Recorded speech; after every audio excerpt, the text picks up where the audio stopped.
Kita akan bergabung bersama dengan Pak Frans Barung Mangera, Kabid Humas Polda Jawa Timur. Pak Frans, selamat malam. Selamat malam Metro TV, selamat malam juga kepada pemirsa Metro TV dimanapun berada. Pak Frans, kami ingin mengkonfirmasi terkait dengan 43 mahasiswa yang diamankan. Apa alasan pengamanan itu dan bagaimana nasib mereka sekarang?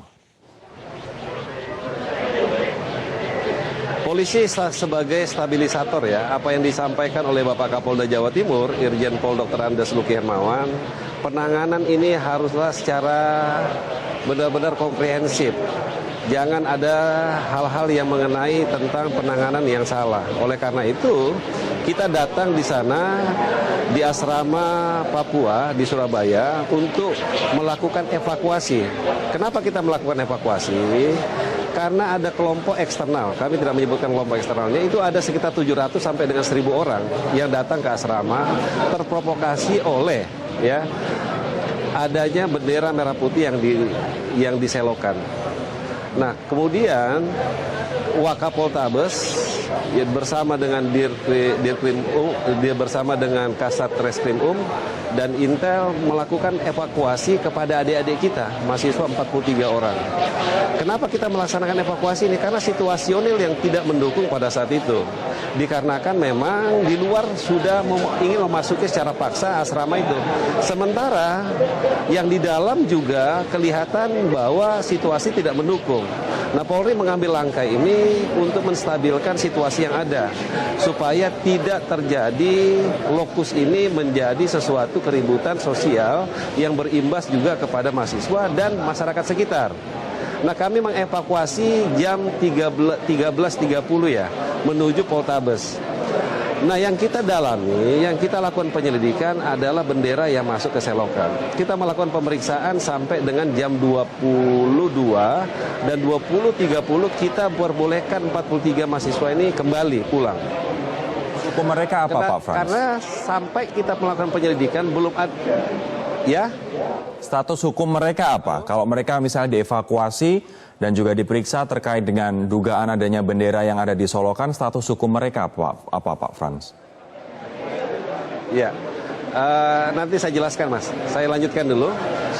Nah, setelah kita melakukan pemeriksaan kepada mereka, kita belum menemukan bukti, kita belum menemukan alat bukti untuk menjerat mereka di dalam rangka pelecehan ataupun peletakan bendera itu di selokan. Nah, pertanyaannya tadi, bagaimana status hukum mereka? Ini penyelidikan masih berlangsung terus. Karena pada malam hari itu, kita tidak ingin bahwa nantinya terkesan bahwa kita melakukan evakuasi ini, terkesan kita melakukan penangkapan. Padahal situasional yang saya jelaskan tadi awal, bahwa terjadi yang namanya hampir terjadi gesekan sosial antara kelompok yang di luar pagar asrama dengan mereka yang di dalam. Yang di dalam berjumlah 43. Sedangkan di luar ada sekitar 700 sampai dengan 1000 orang yang sudah menggeruduk, yang ingin memasuk secara paksa. Oleh karena itu kita amankan mereka dalam rangka keamanannya. Nah, langkah persuasif ini yang timbul sekarang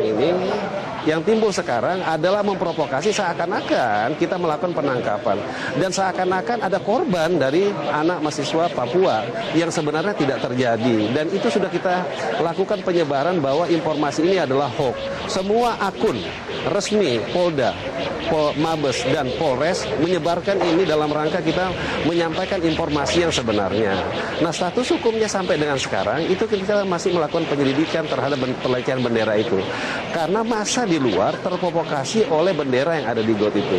Sedangkan massa yang di dalam, massa di Papua sendiri, itu mereka kalau kita lihat di media sosial, mereka di dalam juga melakukan pemasangan atribut tertentu ya. Saya kemudian melakukan hal-hal yang mengakibatkan justru provokasi yang ada di luar dan di dalam ini berlangsung. Sehingga polisi mengambil jalan untuk mengevakuasi mereka semua dalam rangka keamanannya dan melakukan penyelidikan. Kami akan jeda terlebih dahulu Pak, tapi intinya adalah ini proses evakuasi, bukan penangkapan begitu. Kami akan kembali membahasnya pemirsa untuk mengetahui lebih jauh. Sesaat lagi tetaplah bersama kami di Prime Talk.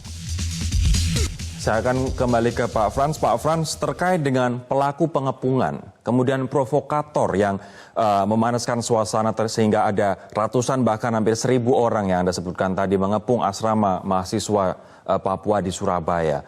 Apa tidak akan tegas kepolisian terhadap mereka? Tadi kami sudah menyampaikan bahwa kepolisian saat ini sedang melakukan penyelidikan. Kenapa kita memulangkan mereka? Karena alat bukti untuk menjerat tentang pelecehan bendera merah putih yang di got itu belum kita temukan sampai dengan penyelidikan ini berlangsung. Dan provokasi di luar disebabkan karena bendera itu yang berada di got. Ini yang tersebar rame. Nah, oleh karena itu, kepolisian mengambil jalan untuk mengevakuasi adik-adik kita mahasiswa ini menuju ke Poltabes. Satu, untuk mengamankan mereka. Yang kedua, agar mudahnya kita melakukan yang namanya penyelidikan.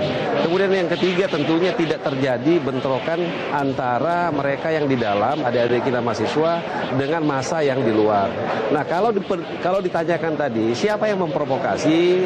Kami sudah menemukan sekarang hasil cyber patrol kita menemukan beberapa, bahkan ada sekitar 40 ya akun yang kita temukan untuk memprovokasi kedua belah pihak.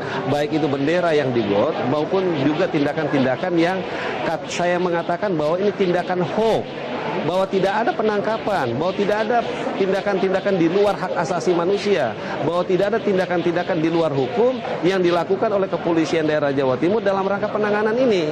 Tapi penyebarannya masif dan dilakukan baik melalui Instagram, Facebook maupun Twitter yang sudah hasil CP kita, cyber patrol kita.